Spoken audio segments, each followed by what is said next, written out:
Control Malaysian 370. Malaysian 370, Lumpur radar, good morning, climb flight level 250. Morning, level 250, Malaysian 370. Malaysian 370, climb flight level 350. Climb level 350, Malaysian 370. Malaysian 370, maintaining level 350. Malaysian 370. Malaysian 370, maintaining level 350. Malaysian 370. Vítajte pri dnešnej epizóde skutočných príbehov. Dnes to nebude ako obvykle, dnes sa nebudeme rozprávať o vraždách, ani zmiznutiach, ani iných zločinoch. Alebo aspoň nie tak, ako by sme čakali. Tento príbeh totiž zostáva otvorenou otázkou a zároveň záhadou, ktorú doteraz nikto nevyriešil. Budeme hovoriť o lete MH370. O udalosti, ktorá sa stále vznáša vo vzduchu a nikto nevie s istotou povedať, či išlo o nehodu, zločin alebo niečo úplne iné. Je tichá a pokojná noc.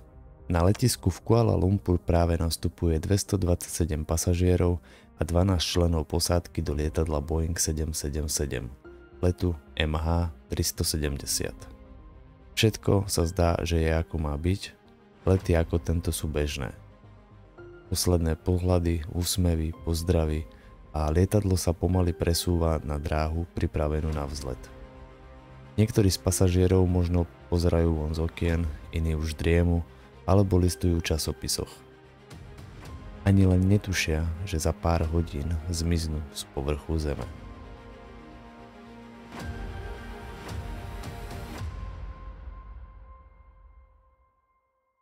Do času zmiznutia bola komunikácia medzi posádkou a letovými kontrolórmi bezproblémová. Posledná známa komunikácia prebehla okolo 1:19 ráno miestneho času, keď riadiaca väža v Kuala Lumpur informovala MH370, že má prejsť pod vietnamskú kontrolu. Na tento pokyn kapitán Zahari Ahmad Shah odpovedal pokojne: Dobre, dobrú noc. Malaysian 370, contact Ho Chi Minh 120.9. To sú posledné slová, ktoré od nich kedy počujeme. Po tejto odpovedi sa MH370 odmlčalo, keď lietadlo neprešlo pod vietnamskú kontrolu v dohodnutom čase, dispečeri vo Vietname kontaktovali malajzijských kolegov, ktorí začali pátranie. Radarové a satelitné údaje ukazovali, že lietadlo sa otočilo a zmenilo kurz smerom na západ, čím sa vymklo spod vietnamského a malajzijského monitoringu. Po tejto otočke už žiadna ďalšia komunikácia neprebehla a riadiace veže, ako aj leteckí dispečeri, začali prepínať na pohotovosť. Po stráte rádiovej komunikácie s vežou lietadlo ešte niekoľko hodín vysielalo tzv. Pingy cez satelitný systém Inmarsat, čo bolo síce neúplné spojenie, ale pomohlo aspoň sledovať, ako sa lietadlo pohybovalo až do približne 8:11 ráno miestneho času, keď zmizlo úplne. Minúty sa menia na hodiny. Let MH370 stále neodpovedá. V Pekingu, kde lietadlo malo pristať, príbuzní čakajú so znepokojením v očiach. Stále bez signálu, bez akejkoľvek stopy.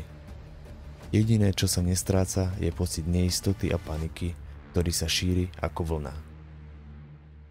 Pátracie tímy začínajú prehľadávať oblasť nad juhočínskym morom, ale všetko, čo nájdu, je len tma a nekonečný oceán. Po oficiálnom potvrdení, že lietadlo MH370 zmizlo, sa okamžite začalo rozsiahle pátranie, aké svet dovtedy nevidel. Malajzijská vláda viedla vyšetrovanie, do ktorého sa zapojilo viacero krajín, medzi nimi Austrália, Čína, Vietnam, USA, Thajsko, Japonsko a Veľká Británia.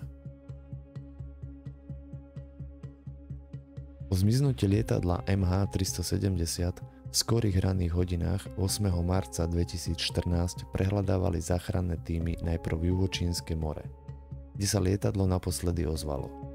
Radarové a satelitné dáta naznačili, že lietadlo zmenilo kurz, preletelo cez Malajziu a nakoniec zmizlo v južnej oblasti Indického oceánu.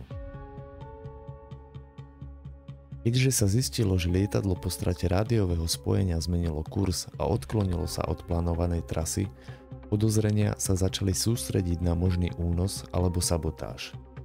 Britská spoločnosť Inmarsat zohrala kľúčovú úlohu pri sledovaní pingov, čo sú satelitné signály lietadla, ktoré MH370 vysielal aj po odpojení komunikačných systémov.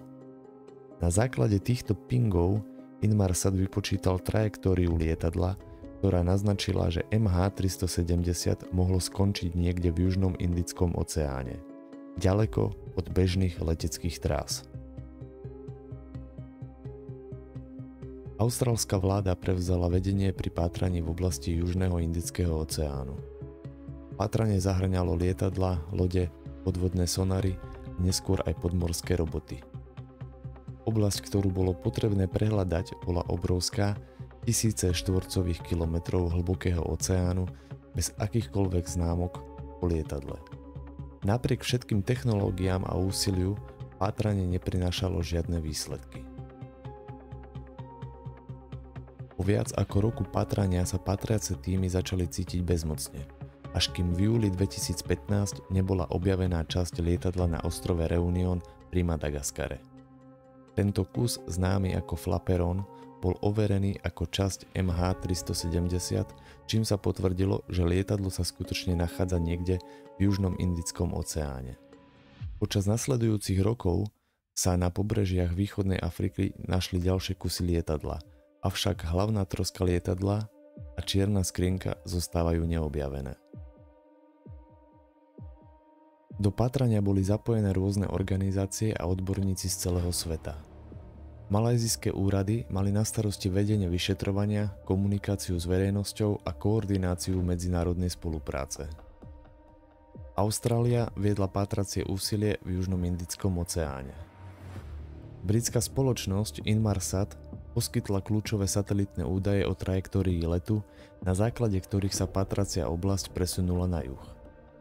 Americká národná rada pre bezpečnosť dopravy a NASA poskytli odborné znalosti analýzy a modelovanie pri výpočtoch a simuláciách.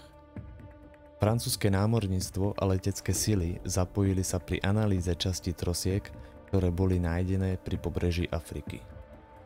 Interpol ten zas preveroval pasažierov a personál na palube, aby zistili, či niekto z nich nemohol byť spojený s teroristickými skupinami. Objavuje sa aj séria výpovedí a svedectiev, ktoré ešte viac zamotajú tento príbeh. Jeden rybár tvrdí, že tej noci videl jasné svetlo klesať z neba priamo do mora. Prečo by však po ňom nezostala žiadna stopa? Iný pilot, ktorý letel o niekoľko hodín neskôr tou istou trasou, opisuje akúsi udivnú atmosféru, niečo, čo sa nedalo vidieť, ale iba cítiť. Niektorí ľudia veria, že takéto svedectvá sú len výsledkom stresu a napätia. Ale čím viac ich počúvate, tým väčšie otázky sa vám vynárajú. Jeden z najdiskutovanejších názorov tvrdí, že kapitán Zahari Ahmad Shah, muž, ktorý mal za sebou tisíce hodín bezchybného lietania, mohol úmyselne nasmerovať lietadlo mimo trasy. Príbeh sa zamotáva ešte viac, keď sa niektoré vyšetrovacie orgány pokúšajú prepojiť jeho osobné problémy s touto tragédiou. Iní sú zas presvedčení, že let MH370 bol odklonený z dôvodu prítomnosti cenných pasažierov alebo utajeného nákladu, ale kde sú nejaké dôkazy.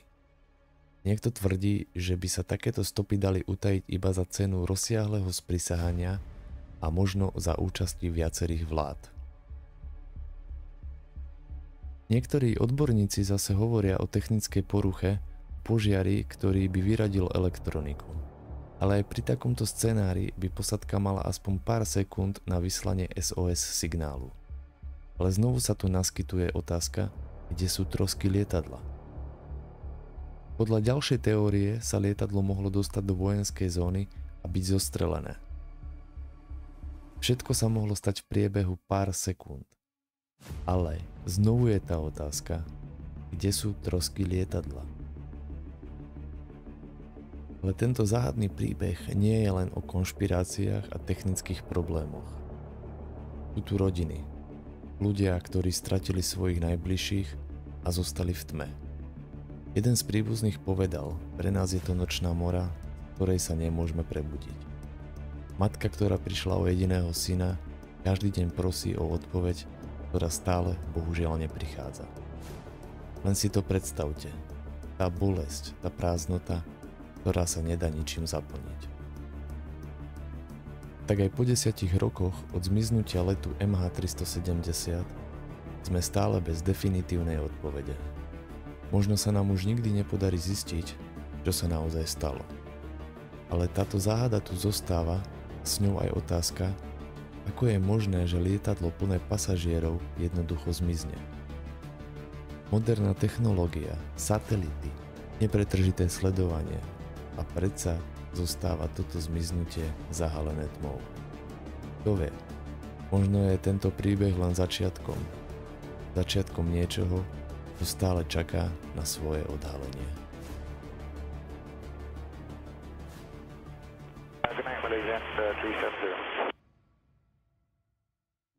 Ak ste si vypočuli túto epizódu až sem a páči sa vám tento typ tvorby, chcel by som vás veľmi pekne poprosiť, aby ste mi pomohli nakrmiť algoritmus.